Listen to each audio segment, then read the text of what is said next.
பிஜேபியை பொறுத்த வரைக்கும் அது எவ்வளவு பெரிய பார்ட்டி, எத்தனை பெரிய சாதனையை செஞ்சிருக்கு இந்தியாவில்.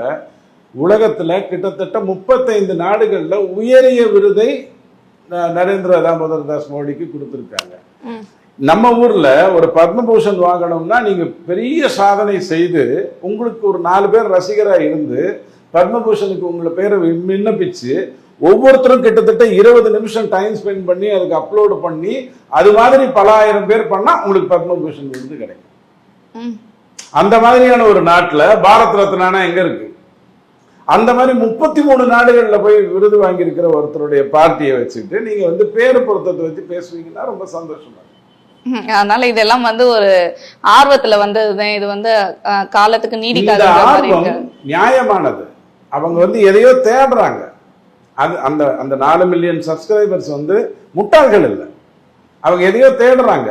டக்குன்னு இது கிடைக்குதுன்னு உடனே அந்த இடத்துக்கு வர்றாங்க. இப்போ நானும் நீங்களும் ரோட்ல போகும்போது திடீர்னு ஒரு கூட்டம் இருந்ததுன்னா அது எதுக்குன்னு போய் பார்ப்போம். அதே ஒரு ஆள் பிச்சை எடுத்துக்கிட்டு இருக்கான், ரொம்ப வறுமையில இருக்கான், குளிர்ல நடுங்கிட்டு இருக்கான்னா நம்ம போய் பார்க்க மாட்டோம். கூட்டம் உங்களை கூட்டிட்டு போகும். அப்ப அதை கூட்டு போன உடனே அது ஒருங்கிணைக்கணும்ல.